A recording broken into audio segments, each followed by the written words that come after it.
यदि लिया है आपने, मंदिर का यदि पानी लिया है तो 2 रुपए पहले दान पेटी में डालो सबसे पहले। और कई माताओं की आदत रहती है जब तीज त्योहार में पूजन करने आंवले के पेड़ के नीचे जाए, बड़ के पेड़ के नीचे जाए, पीपल के पेड़ के नीचे जब पूजन करने जाती है, लगी लगाई थाली मिल जाती, उठा उठा के सब चढ़ा देती।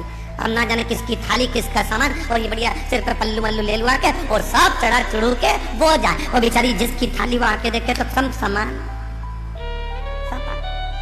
अब वो भी बेचारी सोचे कि हाँ ले लिया तो ले लिया, पर बताओ पुण्य किसको मिलेगा? अरे बोलो तो जिसने चढ़ाया उसको, जिसकी थाली पुण्य उसको मिले, पुण्य प्राप्त।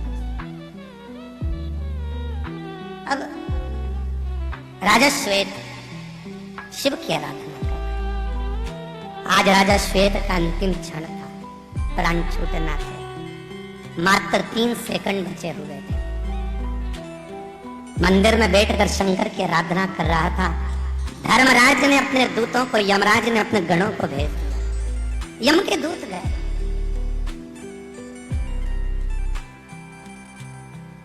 यमदूत जब गए और यमदूतों ने जाकर राजा श्वेत पर फंदा डाला मारने के लिए।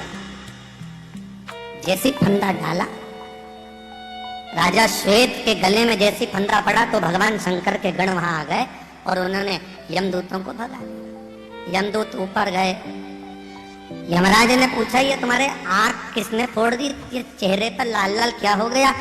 पूरे हाथ पैर तोड़ कर आए, हुआ क्या है? तो कि हम वो राजा श्वेत को लेने के लिए गए थे, पर यमदूतों ने मार ठोक के हमारी ये हालत कर खूब पीटा। ओह, यमराज ने दूसरे यमदूतों को बुलाया, अब तुम जाओ। यमदूत हाथ जोड़ के बोले दादा हम तो नहीं जा, ये हाथ पैर तोड़वा के कौन है, हम नहीं जाने। तो यमराज ने कहा एक काम करता हूं, मैं खुद जाता, मैं स्वयं पहुंचता।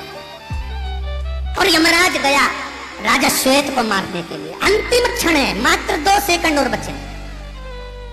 और जैसे गए यमराज मारने के लिए, जैसे पहुंचे, पहुंचते से ही मंदिर के अंदर शिव की आराधना में राजा श्वेत लगे थे और ये कुदाल से मारना चालू करा। शंकर जी प्रकट हो गए, शिव प्रकट होकर त्रिशूल लेकर यमराज के प्राणों को हर लिया। मर गया यमराज शंकर के मंदिर की चौखट पर। हाहाकार मचा। धर्मराज ने उसी समय पर मृत्यु को बुलाकर कहा, मृत्यु देवी ये क्या हुआ कि यमराज मर गया? समय की गणना को पहचानो और राजा श्वेत को मारने के लिए तुम खुद टूट पड़ो। मृत्यु देवी खुद टूट गई। जैसी मृत्यु देवी टूटी, शंकर भगवान खड़े होकर त्रिशूल लेकर मृत्यु देवी को भी मार दिया। अब यमराज भी मर गया और यमराज की बेटी भी मर गई। मृत्यु देवी किसकी लड़की है? यमराज की लड़की। मृत्यु देवी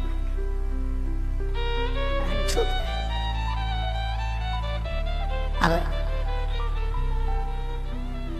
यमराज और मृत्यु देवी दोनों गए तो सूर्य नारायण की आंख में आंसू भर गए। सूर्य आंख में आंसू भरते ही सूर्य नारायण भगवान विष्णु के पास जाकर बोले कि मेरा बेटा और मेरी पोती दोनों ही मर गए। और तो धर्मशास्त्र को देखकर गए थे कि आज इसकी अंतिम दिन है, अंतिम तिथि है और इसको पकड़ना है। फिर क्या दिक्कत थी शंकर जी को? शंकर ने बीच में अड़चन क्यों उत्पन्न करी? तुरंत भगवान विष्णु, भगवान ब्रह्मा, 33 कोटि देवता शंकर भगवान के पास पहुंचे। भोलेनाथ हर हर। भगवान शिव के पास पहुंचे। भोलेनाथ, शंकर जी ने पूछा हुआ क्या? महाराज ये बताओ कि तुमने इस यमराज को और इस मृत्यु देवी को क्यों मारा? शंकर भगवान बोले मारने का कारण केवल इतना सा था कि ये बिना पूछे पृथ्वी पर आए कैसे। किसी के घर में आते हैं, कोई सामान उठा के ले जाना है, फ्रिज ले जाना है, कूलर ले जाना है, पहले घर के मालिक से पूछो तो सही। बोलो री जीजी सही है कि नहीं है? बोलो अच्छे से जोधपुर वाली सही है ना? तो अगर किसी के घर में आओगे, कोई सामान उठाकर ले जाओगे तो पूछो तो सही कि हम ये ले जा सकते हैं। तो भगवान विष्णु ने पूछा, यमराज ने नहीं पूछा। नहीं तो क्या लेने आया था यमराज? तो कि राजा श्वेत को, तो ये तो इसका काम है, लेके जाएगा, ये बता के थोड़ी ना आएगा। तो शंकर भगवान बोले सुनो नारायण, ब्रह्मा, इंद्र जितने खड़े हो आज अच्छी तरह से सुन लेना। यदि पृथ्वी पर किसी के प्राण लेने के लिए आना है तो पहले शंकर से पूछना पड़ेगा कि ले जाऊं कि नहीं ले जाऊं, क्योंकि पूरी पृथ्वी मेरा घर है, घर में रहने वाले मेरे परिवार है, रहने वाला मेरा समाज है। ले जाने से पहले मुझसे पूछना पड़ेगा कि ले जा सकता हूं, आज्ञा करूं तो ले जाना, नहीं तो छोड़ कर जाएंगे। प्रभु अभी ये यमराज और मृत्यु को तो जिंदा कर दो।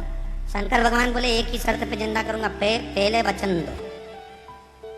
सूर्य नारायण कहते हैं मैं अपने बच्चों की ओर से वचन देता हूं कि मृत्यु लोक में पृथ्वी पर जब जब यमराज अपने यमदूतों को भेजेगा और मृत्यु देवी को अगर भेजेगा तो पहले शंकर से पूछा जाएगा कि लेकर जाएं कि नहीं जाएं। तब जाकर यमराज और मृत्यु देवी जीवित हुई, मौत को जिंदा करा तब शिव ने, यमराज को जीवित करा तब शिव ने, तब जीवित हुए। तब से नियम है कि किसी के भी प्राण छूटते हैं तो सबसे पहले पंडित महामृत्युंजय का पाठ बताते हैं, क्योंकि महामृत्युंजय चलेगा, शंकर का भजन करेंगे तो यम के दूत जब उठाने आएंगे तो पूछेंगे शिव से ले जाएं। शंकर बोलेंगे अभी मेरा भजन कर रहा, चुपचाप जा। अकाल मृत्यु वो मरे जो काम करे चंडाल का, काल उसका क्या बिगाड़े जो भक्त हो मां काल का। शंकर का स्मरण करने वाला, शिव का भजन करने वाला कभी डिगता नहीं। क्या नहीं दिया? राम जी महाराज भजन में लीन हुए, क्या नहीं? शंकर भगवान का भजन किया, प्रभु कृपा करिए। राम जी करते हैं, क्या चाहते हो? लंका पर विजय। शिव जी बोले स्थापना करा, पूजा।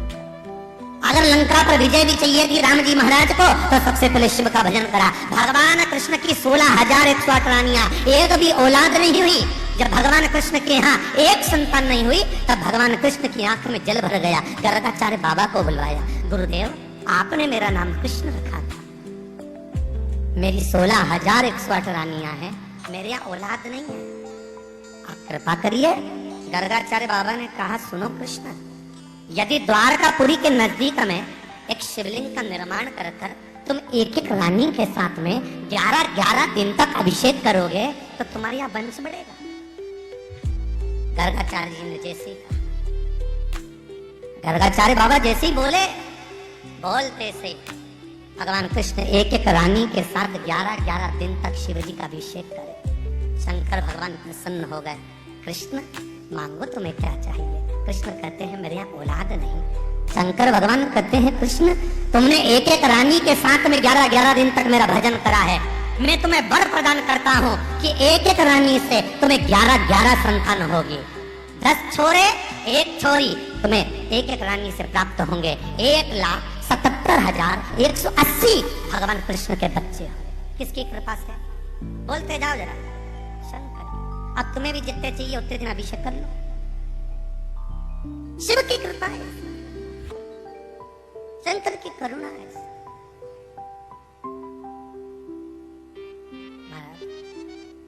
तो क्या नहीं देता सब कुछ।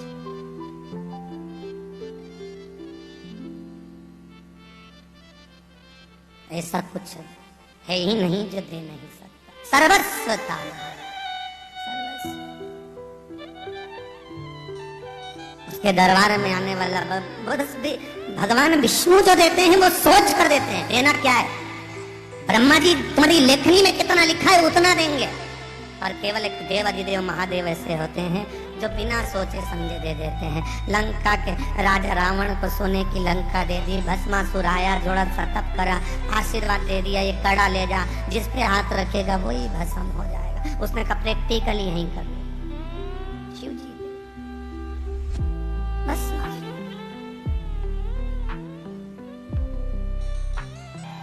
और देव शब्द थोड़ा लंबा बड़ा कर, देव। शंकर जी को लगेगा कुछ मांग रहे हैं, गाड़ी बंगला है, सब दे दो भगवान से। भोला है वो तो बिल्कुल भोला, एकदम अलमस्त, कुछ भी नहीं सुनता, बस देव सुन लेगा तो तुरंत दे देगा। तो इतना भोला, अपनी मस्ती में रहता। दुनिया में कोई देवी देवता नहीं है जो उसके होड़ कर सके।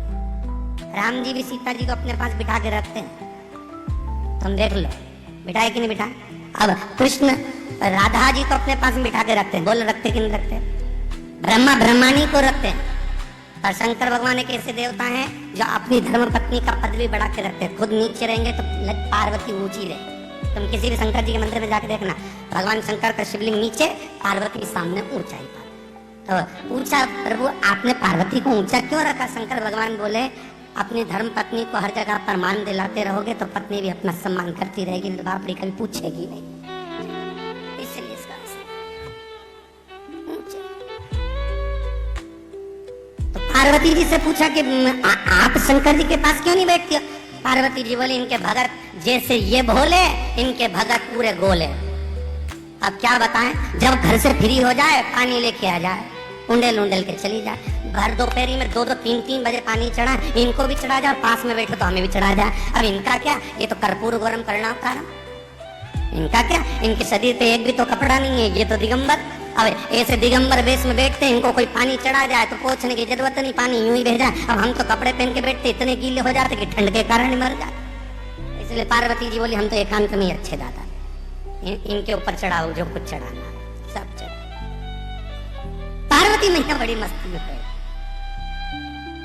गणेश जी से पूछा तुम तुम्हारे पिताजी के पास नहीं बैठते? क्या जरूरत नहीं बाबा, दिन भर पानी चढ़ा चढ़ा के बीमार कर दे, इसलिए हम तो दूर अच्छे। तो यही देख लो शंकर जी के मंदिर के पास में, शंकर जी के आसपास कोई नहीं, उनकी पूरी औलाद पत्नी कोई, सब दूर बैठे, वो देखते रहे, तुम पे डोलते रहे। हम तो चक्कर ना पड़े, क्योंकि शिव के भगत भी बड़े विचित्र होते, बड़े भाव से। माताएं कई बार भजन में गाती, तांबा का हंडा में ताको धरो, पानी नीनाए भोला नवार के रहूंगी। शंकर भगवान बोले ये जिद्दी है, नवार के तो तो भैया ऐसे तो सब शांति। अच्छा शिव के भगत ओ बढ़िया शास्त्र कह रहा, शिव राजा श्वेत के भी प्राणों को अगर कोई बचा लिया तो वो शंकर बचा, शिव ने बचा। कभी कभी विचार करना, एकांत में जब बैठो तो बहुत ध्यान लगाना। जो तुमसे उम्र में बड़े थे, तुम्हारे मोहल्ले में, तुम्हारी कॉलोनी में, तुम्हारे परिवार आदि में देखना। कुटुंब में बहुत बड़ा परिवार होता है, बहुत बड़ा कुटुंब होता है, बहुत बड़ा परिवार, कोई कहीं रह रहा, कोई कहीं रह रहा। और मोहल्ले में भी देखना, जो तुमसे उम्र में बड़े थे वो चले गए। कई तुम्हारे मोहल्ले में तुम देखना जो तुम्हारी हम उम्र के थे वो भी कई चले गए। कई तुम्हारे मोहल्ले में देखना जो तुमसे कम उम्र के थे वो भी चले गए। शंकर जी ने आप ही को बचा के क्यों रखा है? आपने ऐसा कौन सा पुण्य करा था जो शिव जी ने आपको रख लिया? शिव पुराण की विद्येश्वर संहिता कहती है, अपने क्षेत्र में अपनी उम्र से बड़ा, अपनी उम्र का, अपनी उम्र से छोटा चला गया हो, उसका भान करना और फिर अंदाजा लगाना कि हमें क्यों बचाया। उसका कारण केवल इतना सा है, शिव की कथा कहती है, विद्येश्वर संहिता कहती है, आपको इसीलिए बचा कर रखा कि आप जिंदगी में एक बार भी शंकर का भजन कर लोगे, कृष्ण का स्मरण कर लोगे, राम का नाम ले लोगे, तो जो गए हैं आगे पीछे छोटे मोटे उन सबको उसका पुण्य मिल जाएगा। और आप ऐसे हो जो उनको तार सकते हो, इसलिए आपको जीवित रखा है और किसी को नहीं, आपको रखा है। भजन करो, उसका पुण्य उसको मिलेगा, उसका पुण्य उसको धारण होगा। अब शिव कथा कह रहे, ऐसी कोई जगह नहीं है जहां शंकर नहीं, ऐसा कोई स्थान नहीं जहां शिव ना। संपूर्ण भूमि शंकर की है, संपूर्ण भूमि। जिस बद्रीनाथ में लोग दर्शन करने जाते हैं वो बद्रीक नारायण भी शिव जी का ही घर। वो तो लक्ष्मी जी घूमने आई थी और उनको वो अच्छा लगा तो जिद पे अड़ गई, भोजन वोजन करना छोड़ दिया। इसलिए ज्यादातर पति अपनी अपनी पत्नियों को घुमाने मॉल में लेके नहीं जाते। एक बार देखिए आपकी प्राण खाती समान चीज। लक्ष्मी जी को वो बद्रिकाश्रम बड़ा सुंदर लगा। नारायण ने पूछा, लक्ष्मी तुम मौन होकर बैठी हुई है, कुछ खा नहीं रही, पी नहीं रही, क्या बात है? लक्ष्मी जी बोलती हैं, बस वो बद्रिकाश्रम मेरी आंखों से नहीं हट रहा, ओझल नहीं हो रहा, कुछ कृपा कर दो कि मुझे वो मिल जाए।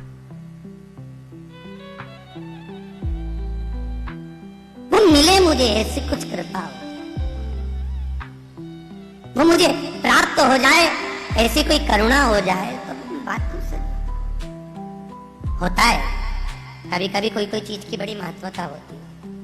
आप लोगों ने राम कथा में वो सीता जी की चूड़ामणि देखी हो, जो सीता जी बाल में लगाती थी। वो चूड़ामणि जो थी वो बड़ी विचित्र थी।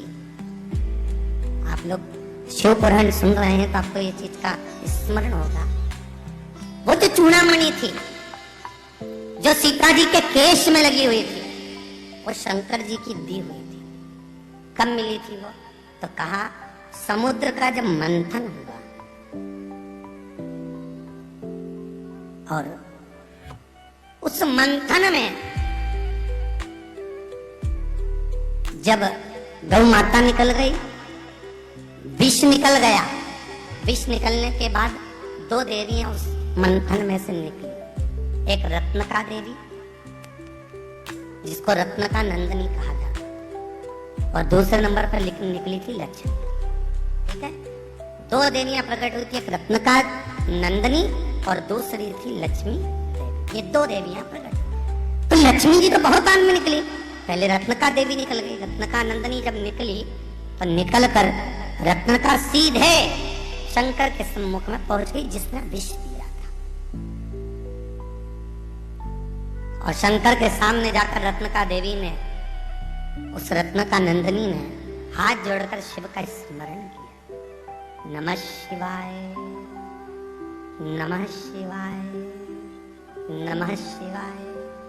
जैसे ही रत्नका नंदनी ने शिव का स्मरण करा, स्मरण करते ही शंकर प्रसन्न हो गए। रत्नका, क्या बात है, तू प्रसन्न चित्त में मेरा सीधे प्रकट होकर रत्ना, तू रत्ना प्रकट होते से ही मेरा भजन कर रही, क्या बात है? रत्नका ने कहा, भोलेनाथ, मैंने भगवान हरि का, भगवान विष्णु का स्वरूप देखा है, मैं उनको अपना बनाना चाहती हूँ। शंकर जी कहते हैं, तेरी मनवांछित कामना पूर्ण हो गई, तो अभी यहाँ से जाएगी, तुझे मिल जाएंगे हरि। जैसे ही रत्नका जाने लगी, वहीं से समुद्रदेव दौड़कर, समुद्रदेव ने भगवान शंकर से कहा, भोलेनाथ, अभी अभी मंथन में भगवान विश्वकर्मा जी जो निकले थे, विश्वकर्मा जी ने उस मंथन में से जो रत्न निकले थे, उस रत्न की एक चूड़ामणि बनाई। शंकर जी ने कहा, लाइए वो चूड़ामणि हमको। तो चूड़ामणि लेकर उन्होंने रत्नका को दे दी। अब रत्नका नंदनी के पास वो चूड़ामणि आ गई। चूड़ामणि रत्नका के पास में आई, उसको लेकर रत्नका चली। भगवान विष्णु के पास जैसी रत्नका नंदनी पहुंच रही थी, इतनी देर में लक्ष्मी जी प्रकट हो गई और समुद्र देव ने उस लक्ष्मी को भगवान विष्णु को दे दिया। इसकी आंख में जल भर, जैसे गंगा शंकर को अपना बनाने के लिए रो रही थी, क्योंकि गंगा और पार्वती भी दो सगी बहन, उसी तरह रत्नका और लक्ष्मी भी सगी बहन है। तो लक्ष्मी को नारायण मिल गए, इधर पार्वती को शिव मिल गए, उधर गंगा रो, इधर रत्नका रो। रत्नका रो, नयनों से जल बह रहा है, क्या बात है, नयन जल थे रत्नका के। भगवान विष्णु जान गए, दौड़कर रत्नका के पास में आकर बोले, रत्नका नंदनी, तुम रो रही हो? हाँ प्रभु, मैं आपको अपना बनाना चाहती थी, पर आप मेरे नहीं होता, लक्ष्मी के हो गए नारायण। चिंता मत कर रत्नका, तूने मुझे अपने मन से पति बनाया है ना। सत्ययुग तो नहीं, त्रेता भी नहीं, द्वापर भी नहीं, पर जब मेरा कल्कि अवतार होगा, उस कल्कि अवतार में तू मेरी धर्म पत्नी बने। जब कलयुग पूर्ण नष्ट होने पर रहेगा, भगवान का कल्कि अवतार होगा, तब ये रत्न नंदनी भगवान की पत्नी होगी। प्रभु, जब तक मैं क्या करूं? जा सुंदर शिखर पर गजमथ पर बैठकर, लोग तुझे वैष्णवी कहेंगे, वहां बैठकर तू साधना में लीन हो जा, तप में लगी रहे। लक्ष्मी, पार्वती और ब्रह्मणी के रूप में तेरा ही स्वरूप पूजा जाए। तो बैठ, वैष्णवी के रूप में बैठ गई। तो कहा, प्रभु ये चूड़ामणि का क्या करूंगी? तो उन्होंने भगवान विष्णु को दे दिया, मेरी तरफ से शादी की गिफ्ट। वो चूड़ामणि जो सीता ने चूड़ामणि हनुमान को दी थी, वो चूड़ामणि की कथा कितनी लंबी है जरा ध्यान देना। आपने राम कथा में कभी सुनी ना सुनी, पर आज शिव पुराण में सुनी। चूड़ामणि ले जाकर भगवान शंकर ने जो रत्ना को दी थी, रत्ना ने वो चूड़ामणि भगवान विष्णु को गिफ्ट में दे। भगवान विष्णु ने वो चूड़ा लिया। इंद्र खड़े थे, उनको रतन जड़ी हुई चूड़ामणि बड़ी सुंदर लग रही थी, बड़ी सुंदर। कहा प्रभु ये चूड़ामणि जो आपको दी है मैं ले सकता हूँ? भगवान विष्णु ने उठाकर उनको दे, ये लो चूड़ामणि तुम रख लो। इंद्र ने चूड़ामणि ले जाकर इंद्राणी को दी, उसके केश में लगाई। इंद्राणी अति शोभा पाने लगी। समय आ गया और उसी समय पर एक समरासुर नाम का राक्षस, समरासुर राक्षस को वही मार सकता था जिसके घर में कोई संतान का जन्म ना हो। अब इंद्र के यहाँ तो पुत्र जयंत हो गया था, शिव जी के यहाँ भी थे, सबके यहाँ बच्चे थे, पर एक ही थे उस समय पर राजा दशरथ, जो सूर्य वंश में प्रकट हुए थे। इनके घर में संतान नहीं थी। कहा समरासुर को मारने के लिए आपको आना है। दशरथ जी को निमंत्रण दिया। दशरथ जी ने प्रेरक छोड़ी सेना तैयार करी, समरासुर पर आक्रमण किया। आक्रमण कर समरासुर के बदले निकल गया। समरासुर मर गया। मरा तो इंद्र प्रसन्न हो गया, क्योंकि समरासुर ने इंद्र की पूरी सत्ता को छुड़ा लिया। प्रसन्न हो गया। प्रसन्न होकर इंद्र ने दशरथ जी को सपरिवार भोजन पर बुलाया। कौशल्या और सुमित्रा नहीं गई, कैकेयी और दशरथ जी भोजन करने के लिए जब पहुंचे, पूरा आव भगत संस्कार इंद्र ने किया और इंद्र ने दशरथ जी को बहुत सारे रत्न प्रदान करे। कैकेयी जाने लगी तो इंद्र की पत्नी इंद्राणी ने हाथ जोड़कर रोककर कहा, कैकेयी जी आपके पति के कारण आज मैं वापिस अपनी सत्ता पर बैठी हूं।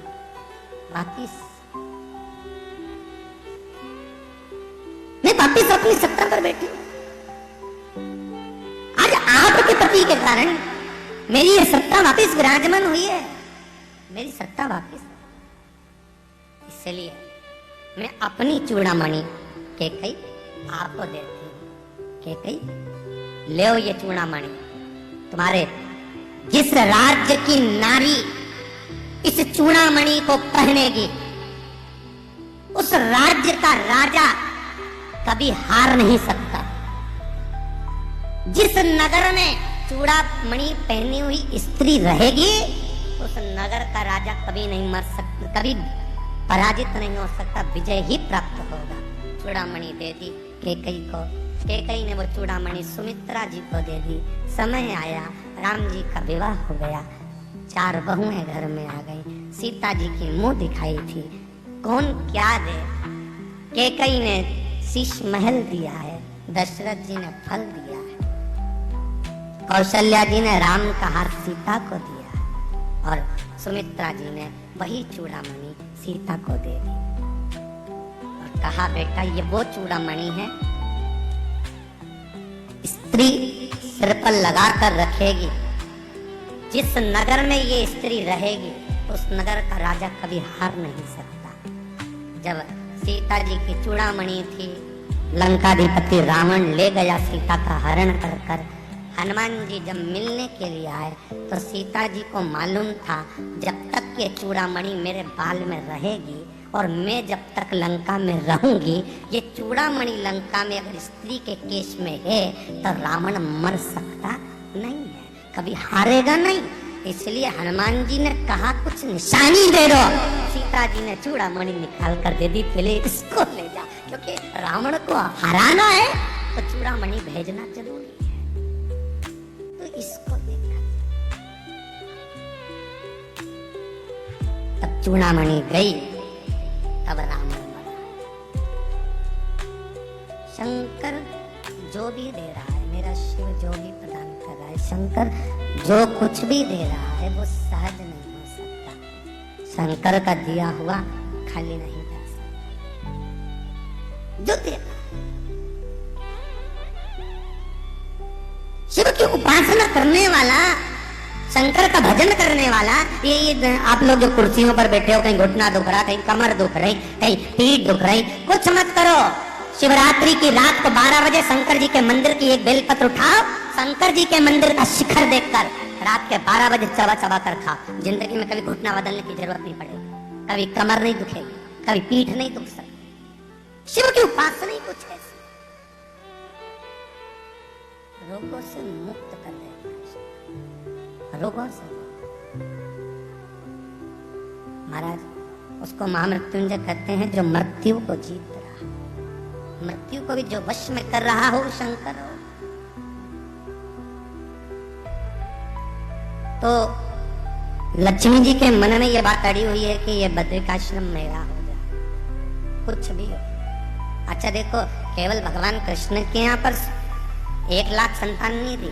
उठाकर देखिए शास्त्र, आप तो राम जी के मंदिर में बैठे हो, सामने हनुमान जी बैठे हुए हैं। हनुमान जी की माता अंजना, अंजना के घर में 52 साल की माता अंजना हो गई थी। कितने साल की? 52 वर्ष की माता अंजना थी और संतान नहीं थी। तब अंजना माता की आंख में जल भर गया। एक दिन केसरी से बोला, मेरे घर में संतान नहीं। केसरी ने कहा, तेरे पिता इतने ज्ञानवान हैं, तो उनके पास जा। गौतम बाबा के पास में अंजना ने जाकर कहा, पिताजी मेरे घर में संतान नहीं। गौतम बाबा ने कहा, तू शंकर जी की आराधना कर।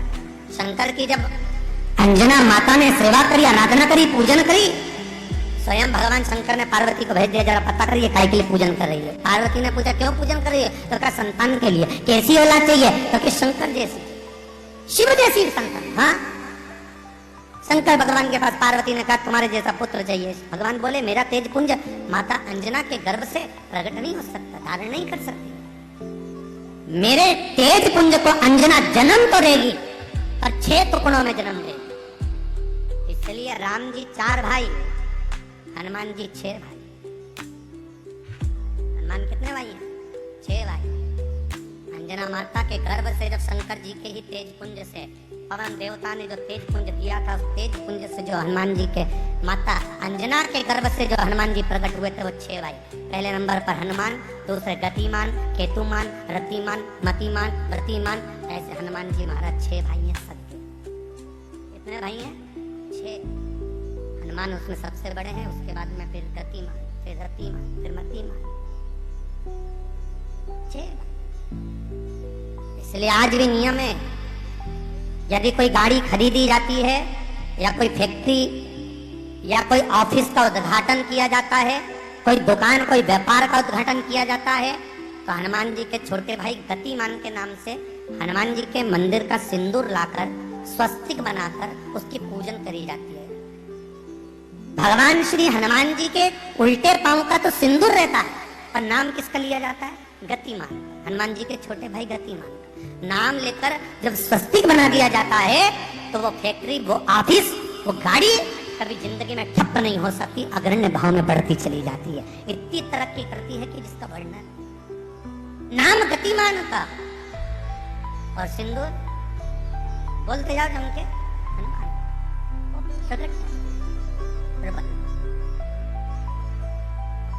सहज चले। प्रभु निवेदन है आपसे। भगवान बोले, बोल क्या निवेदन है? लक्ष्मी जी बोली, वो बद्रिकाश्रम नैनों से ओझल नहीं रहा, मेरे नैनों से निकल रही, मेरे नैनों से जा नहीं रहा, अब कृपा करिए। भगवान बोले, ठीक है लक्ष्मी, कुछ करता हूँ। लक्ष्मी जी से कहकर भगवान गए, और भगवान जाकर अलकनंदा नदी के किनारे पर मेरे भगवान छोटे से बच्चे का रूप रखकर मेरे भगवान रो रहे हैं। छोटे से बच्चे का, भगवान छोटे से बच्चे का रूप रखकर रोए। नैनों में जब जल भरा हुआ था, रो रहे थे, तब इतने में पार्वती के कानों में शब्द गया, और मां जगत जननी दौड़कर शिवजी के पास जाकर, भोलेनाथ भोलेनाथ। शंकर जी बोले, बोलो क्या बात है, क्या हो गया? पर वो मेरे को लगता है कोई माँ अपने बच्चे को भूल गई। भगवान शंकर बोले, बिल्कुल मत जाना, कोई भूली नहीं है, फालतू की बात है, तो बैठी रही। जगदम्बा बोली, कैसे बात करते हो प्रभु, कोई माँ अपने बच्चे को भूल कर चली गई? तुम तो भोले हो, भंडारी हो, त्रिकालदर्शी, कैलाशी, अविनाशी, शंभु हो, तुम तो इतने दयालु होकर तुम ऐसी कठोर बात कर रहे हो, ठंड में मर जाएगा बेचारा कोई बच्चा। शंकर भगवान बोले, पार्वती बिल्कुल मत जा, मैं तेरे से निवेदन कर। पार्वती बोली, मैं तो जाऊँ। कभी कभी माता इतनी जिद्दी हो जाती है ना कि मैं तो बस। पति कहते हैं मत जा मत जा मत जा, ये रिटर्न बना ले, मत जा कहते हैं पर नहीं, मैं तो जाऊंगी बस। और चलिए भगवान विष्णु जैसे ही रो रहे थे, छोटे से बच्चे का रूप रखकर भगवान चले। पार्वती जी ने जाकर जो देखा, देखकर बालक को पार्वती जी ने गोदी में उठा लिया। कितना सुंदर बालक है, ना जाने कौन छोड़ गया, ना जाने कौन छोड़। और गोदी में लेकर माता पार्वती तुरंत शंकर जी के पास जाकर बोली, देखो तो सरी कितना सुंदर बालक है, देखो जरा। शंकर भगवान ने आंख खोलकर देखकर हाथ जोड़ के बोला, वारे नारायण, आ गए, पहुंच गए। भगवान विष्णु ने किलकारी मारना चालू करी, फिर रोए।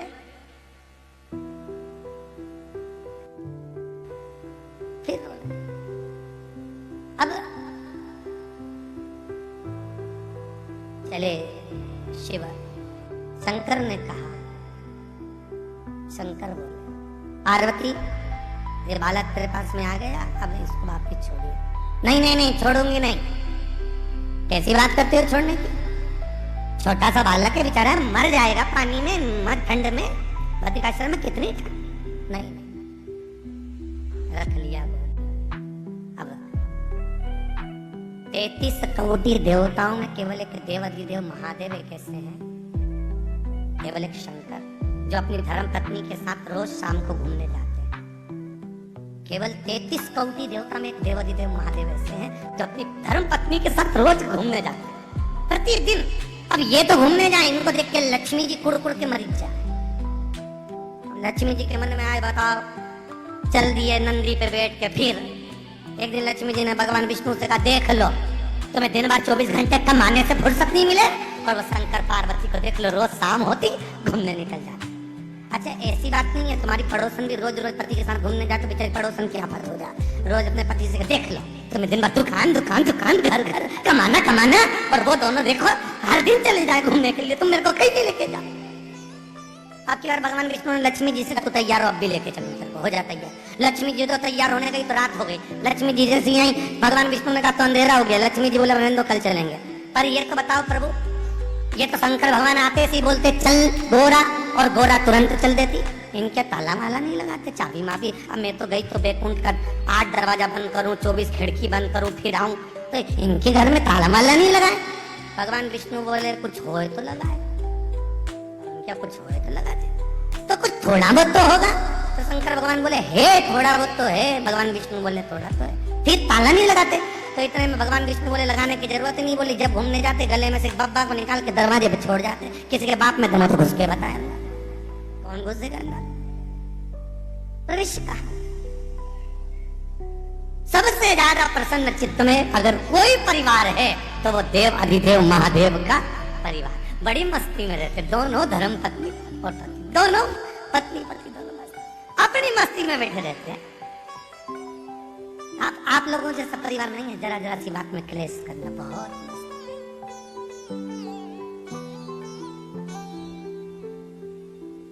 अपनी मस्ती में रहना, बहुत आनंद। और होना चाहिए, जो भी कार्य हो अपनी आनंद चित्त मस्ती में होना। मानो एक सास का जमाई घर पे आया बहुत दिनों के बाद। सास ने उसको खूब रबड़ी, श्रीखंड, दही, दूध खूब खिलाया, खूब। 8 दिन रुका, जमाई जाने लगा तो सास बोली, जमाई सम्मत जाइए। जमाई बोला, क्यों सासू जी? सास बोली, जमाई साहब तुम्हारे चक्कर में हमें भी दही दूध खाने को मिल रहा है, मत जाइए। जमाई बोला, क्यों नहीं जाऊं? आखिर बात क्या है जो मेरे चक्कर में तुमको मिल रहा है? सास बोली, क्यों नहीं जाऊं, मेरे चक्कर में क्यों? जमाई बार बार पूछा तो सास ने कह दिया, जमाई साहब हमारी भैंस का छोरा हुआ था पाड़ा, जन्म लेने के बाद मर गया, मरने के बाद भैंस ने दूध देना बंद कर दिया। जब से तुम आए हो तब से तुम्हें देख के दूध तो अच्छा दे रही है। काला हूं इसलिए बात कर रही है। अब इसको जमाई और पाड़ा एक जैसा लग रहा है।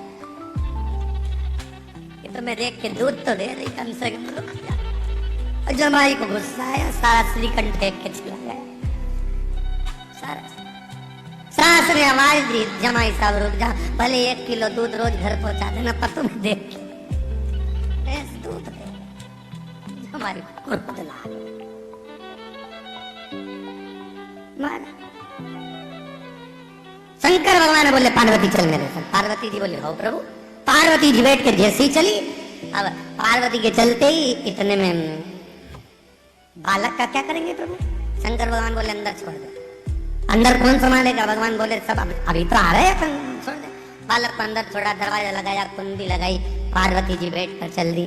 जैसे ही माँ जगत जननी बैठ कर चली और चलते ही वापिस जब आए, कुंडी खोली, अंदर से दरवाजा बंद था।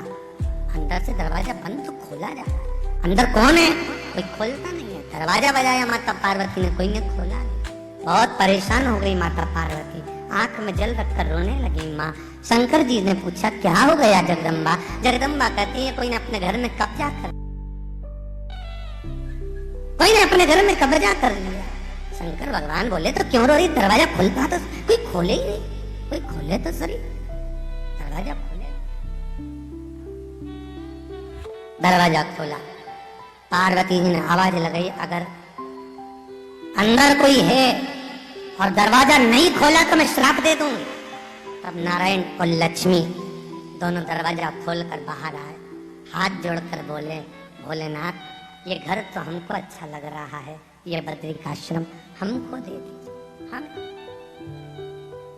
पार्वती जी बोले लगी। शंकर भगवान बोले मैंने पार्वती पहले ही मना करा था किसी की औलाद को गोदी मत ले। जब औलाद गोदी आ जाती है तो जायदाद पूरी देना पड़ जाती है। मैंने मना करा था तेरे, तो क्यों ली गोदी? तो मुझे क्या मालूम था कि गोदी लेने में इतना घाटा हो जाए।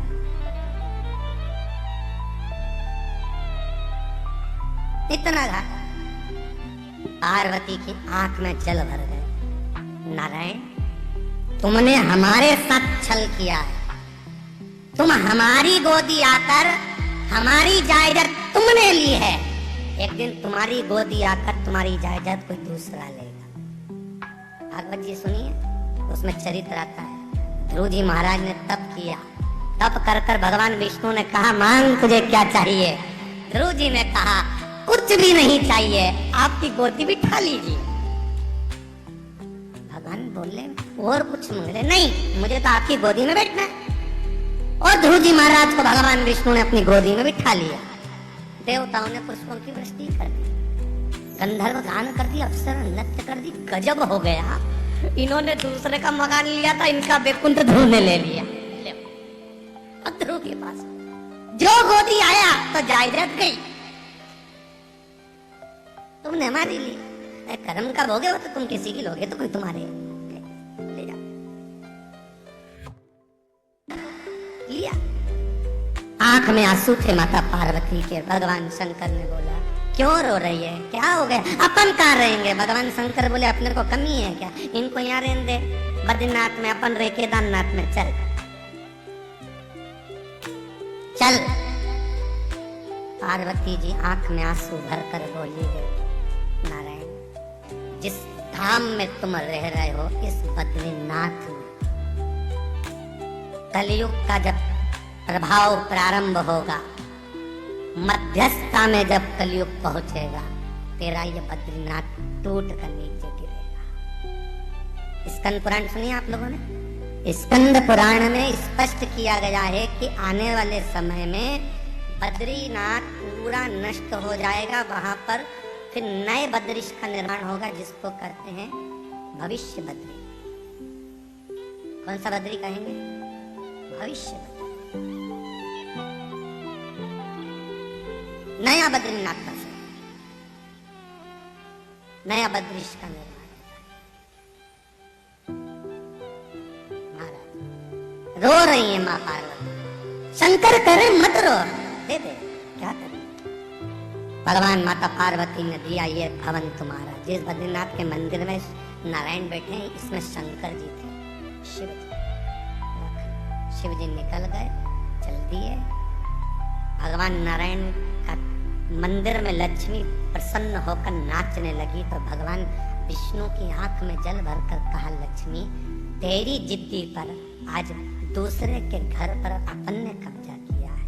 लक्ष्मी, इस मंदिर के अंदर तू मेरे साथ तो नहीं बैठ सकती। अगर मैं अंदर होऊंगा तो तू बाहर होगी और तू अंदर तो मैं बाहर। आज भी बद्रीनाथ के मंदिर में जाकर दर्शन करना, नारायण अंदर हैं, लक्ष्मी बाहर। भगवान विष्णु ने शंकर से निवेदन करा, आप यहाँ नहीं रहेंगे। शंकर भगवान कहते हैं, सुनो नारायण, जो भी इस बद्री नारायण में आएगा चने की दाल लेकर आए। चने की दाल मेरा नाम लेकर जब तुम्हें समर्पित करेगा, जिस कामना को लेकर वो समर्पित करेगा, 3 महीने में तुम्हें उसकी कामना पूरी करना पड़ेगी। आज भी बद्रीनारायण का नियम है कि चने की दाल को ले जाते हैं तो ओम नमः शिवाय बोलकर, नमः शिवाय ओम बोलकर, श्री शिवाय नमस्तुभ्यम बोलकर, शंकर का नाम लेकर बद्रीनारायण जी की परिक्रमा कर कर चने की दाल बद्रीनाथ के मंदिर में जो चढ़ा देता है, उसकी मनोकामना 3 महीने में पूरी हो जाती है। आज भी नियम है हमारा बद्रीश, आज भी नियम है।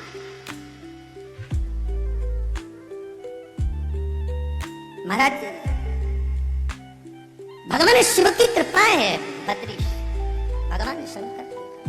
और बद्रीनाथ जाते समय बीच में पांडुकेश्वर पड़ता है, करें दर्शन आप लोगों ने? बीच में पांडुकेश्वर पड़ता है राइट हैंड पर, जहां पर पांडवों ने भगवान शंकर की आराधना करी थी और शंकर भगवान को प्रकट किया था। शिवजी पांडुकेश्वर के नाम से विख्यात हुए थे। वहां पर एक कुंड है पांडुकेश्वर भगवान शंकर के पास में, जिस कुंड का जल किसी को मिर्गी आती हो, किसी को रात में झटके आते हो, जिसको रात हाथ पैर में कंपन हो जाता है, लकवे जैसी बीमारी हो जाती है, तो मिर्गी वाले लकवे वाले इनको पांडुकेश्वर के कुंड का जल मात्र 12 दिन तक पिलाना रहता है, थोड़ा थोड़ा सा, उसको मिर्गी आना बंद हो जाती है, हाथ पैर की झुंझुनी झटके आना बंद हो जाते हैं। पांडुकेश्वर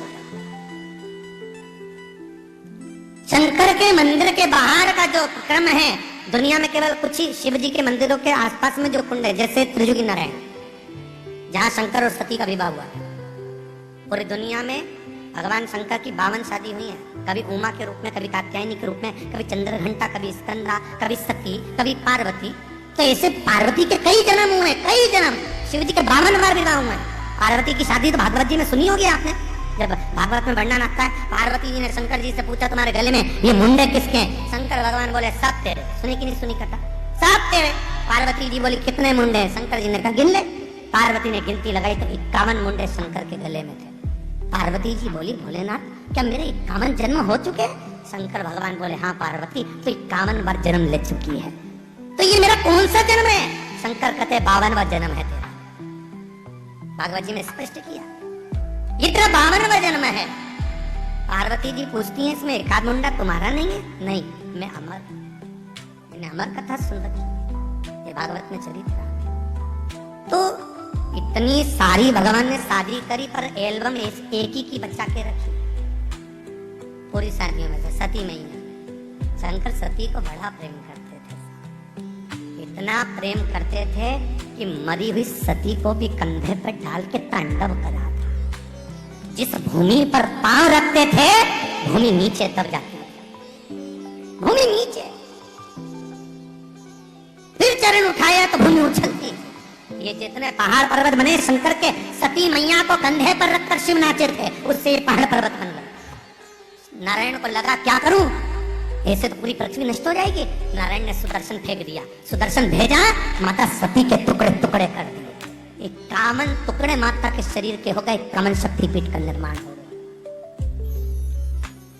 51 सती के टुकड़े कर दिए। तो किसी उमा, पार्वती, कात्यायनी, चंद्रघंटा, स्कंदा, जितनी माताएं, किसी की भी एल्बम भगवान शंकर ने संभाल के नहीं रखी, पर सती की एल्बम शिव जी की आज तक संभली है। कभी आप लोग केदारनाथ जी जाएंगे तो केदारनाथ जी से गौरीकुंड से 12 किलोमीटर की दूरी पर त्रिजुगी नारायण है, जहाँ सती और शिव का विवाह हुआ है।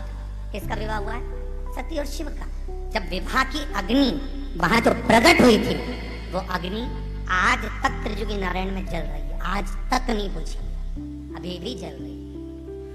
माता पार्वती, माता सती ने शंकर के साथ जिस अग्नि के फेरे लिए थे, उससे 7 कुंड बन गए थे अपने पांव की एड़ी से। आज भी नियम है, साहब किसी को कैंसर जैसा रोग हो जाता है, डॉक्टर ने कह दिया ये कैंसर मालूम पड़ जाए तो त्रिजुगी नारायण का जल लेकर आइए 7 कुंड का, उस व्यक्ति को देना चालू कर दीजिए, कभी कीमोथेरेपी की जरूरत नहीं पड़ेगी, रोग मुक्त हो जाए। रोग त्रिजुगी नारायण, जहां पर सती और शिव का मंगल विवाह हुआ है, जहां की अग्नि आज तक जल रही है। आज भी एल्बम संभाल के रखी है शंकर ने सती के विवाह की, आज भी दिखती है। सहज नहीं है शिव, शंकर ओ घड़ी है महाराज। शास्त्र कहता है भोलेनाथ से निराला यहाँ कोई नहीं, भोलेनाथ से निराला यहाँ कोई नहीं, भोलेनाथ से निराला यहाँ कोई नहीं, भोलेनाथ से निराला यहाँ कोई नहीं। ओ कोई नहीं रे यहाँ, कोई नहीं, कोई नहीं रे यहाँ, कोई नहीं, भोलेनाथ से निराला यहाँ कोई नहीं, भोलेनाथ से निराला यहाँ कोई नहीं।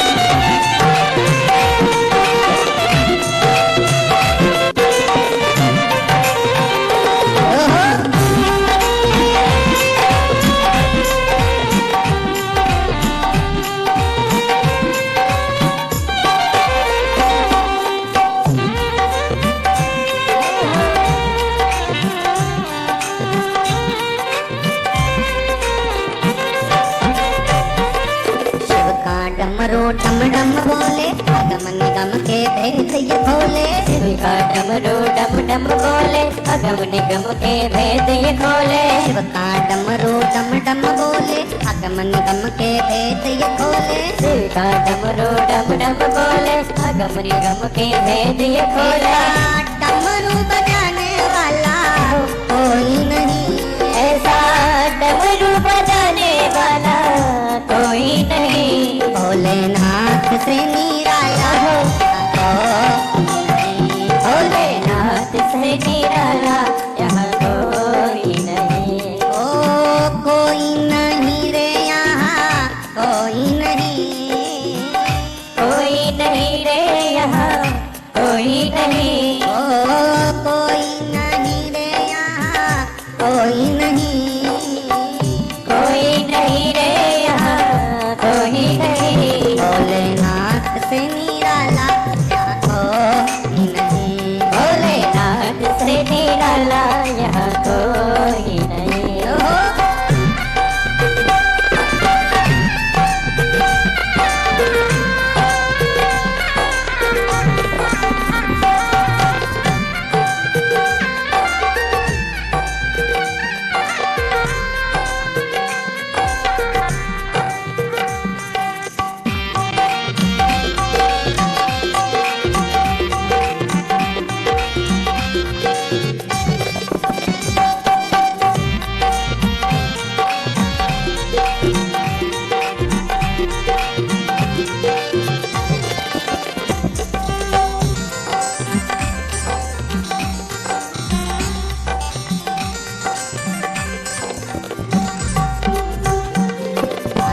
जब जब करवट बदले पाप चमकते अगले पिछले, आया जब जब करवट बदले पाप चमकते अगले पिछले, आया जब जब करवट बदले पाप चमकते ताकते अगले पिछले, आया जब जब करवट बदले आप चमकते अगले।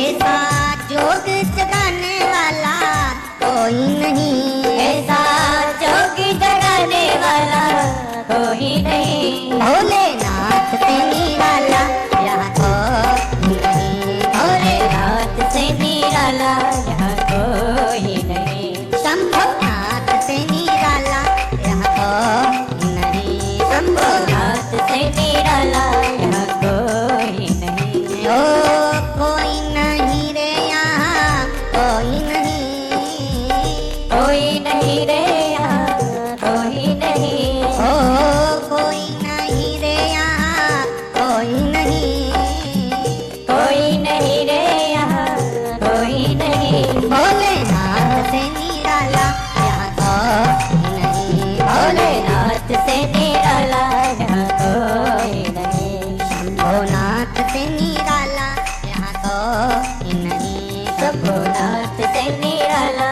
यहाँ कोई नहीं। हर हर महादेव भगवान शिव जैसा अवघड़ दानी है। भगवान केदार गए, बद्रीश गए, ऐसी कोई भूमि जहाँ शिव न हो। जब आक्रमणकारियों ने आक्रमण करा, गोवर्धन नाथ जी के शिखर पे से श्रीनाथ जी की मूर्ति को ब्रजवासियों ने बैलगाड़ी में घास में छुपा कर जब लेकर चले मारवाड़ की भूमि नाथ द्वारा में जब आए, सब दूर मेरे श्री जी बाबा थक गए, मेरे श्रीनाथ जी सब दूर थक गए। और श्री जी बाबा जैसे ही थके, थक कर श्रीनाथ जी ने कहा, भोलेनाथ शंकर जी आए, बोलो प्रभु क्या बात है गोवर्धन नाथ जी। शंकर जी से गोवर्धन नाथ जी बोले, मैं कहाँ रहूं, तो आप यहाँ मारवाड़ भूमि में रहो, नाथ द्वारा में आराम से विराजमान हो, फिर मेरी रक्षा कौन करेगा। शंकर भगवान बोले, एक लिंग जी के रूप में मैं रहूं, आप रहिए, आपकी रक्षा मैं करूं। तिरुमाला के शिखर पर तिरुपति जब भगवान विष्णु तप करने आए, तो उन्होंने शंकर जी से पूछा कि मैं तप कहाँ करूं, तो कहा तिरुमाला के शिखर पर करूं। रक्षा कौन करेगा। शंकर कहते हैं कपिलेश्वर महादेव के रूप में नीचे बैठकर मैं रक्षा करूंगा। तिरुपति कौन कौन गया है, जो गए हैं उनको मालूम होगा, ऊपर नारायण, नीचे कपिलेश्वर महादेव। नाथ द्वारा कौन कौन गए, गयो दर्शन करे होंगे, नाथ द्वारा इधर तो एक लिंग जी उधर, रक्षा कर। ऐसी कोई भूमि हो जहां शंकर ना, सर्वस्व शिव। द्वारका नाथ ने भी जब भजन किया है नागेश्वर का, तो नागेश्वर विराज। कोई भूमि नहीं जहां शिव ना। शंकर चरित्र आया है, कहते हैं शिव महापुराण की कथा में मात्र जीव 5 मिनट भी पहुंच जाता है तो उसकी जिंदगी सवर जाती है। भागवत, रामायण, गीता, अन्य पुराणों का स्मरण तो बहुत करा है, पर कहते हैं भगवान शिव की कथा मात्र एक बार भी श्रवण कर ले जी, 7 पीढ़ी को तारती है। भागवत जी बोला होगा ना, पंडित जी ने बताया होगा, 7 पीढ़ी।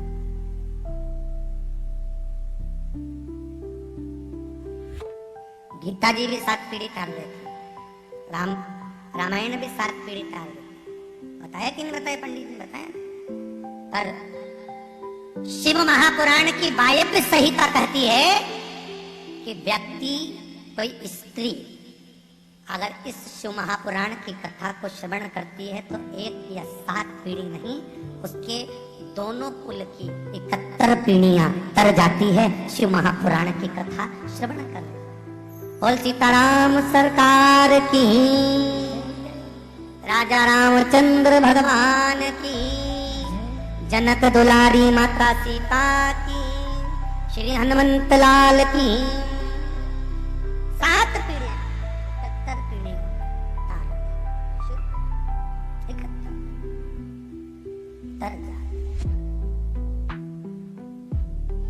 कितनी कितना सुंदर लिखा है शिव महापुराण में।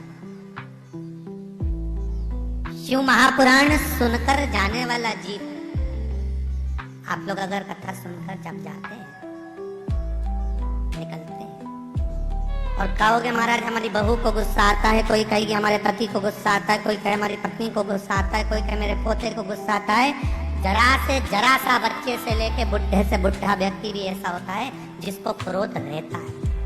और क्रोध केवल मनुष्य को नहीं, एक चींटी है उसको परेशान करोगे तो वो भी काटती है, चीता है वो भी काटे। क्रोध सब में रहेगा। क्यों रहेगा? क्योंकि वो क्रोधासुर हाथ जोड़कर विनती करा तो भगवान शंकर ने कहा एक अंश तेरा सूर्य में रहेगा। तो पृथ्वी पर चाहे जलचर हो, थलचर हो, वायुचर हो, जितने भी पृथ्वी पर जीव जन्म लेते हैं उसमें सूर्य की किरणों के द्वारा क्रोधासुर का एक अंश उसके शरीर में आता है, जिससे व्यक्ति में क्रोध बना ही रहता है। थोड़ा ना थोड़ा क्रोध हर व्यक्ति में रहेगा। पंडित कितनी भी मोती की अंगूठी बना दे, चाहे वो पत्रिका देकर कोई भी अनुष्ठान करा दे, पर गुस्सा बोलो जम के समाप्त नहीं होगा। तो कोई कहे तुमसे हम तुम्हारी बहू का गुस्सा शांत कर देंगे, हम तुम्हारी सास का गुस्सा शांत कर देंगे, हम तुम्हारे बेटे का गुस्सा शांत, फालतू की बात, बिल्कुल व्यर्थ।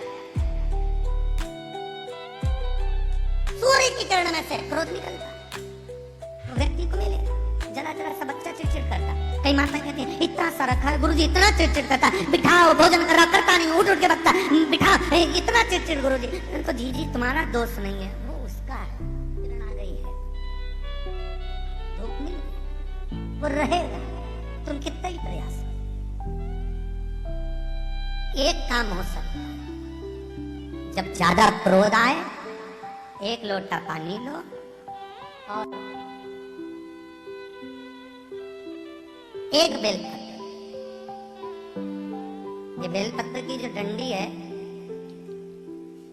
नीचे का भाग लक्ष्मी पूर्ण भाग कहलाता है। कौन सा भाग कहलाता है? लक्ष्मी पूर्ण भाग।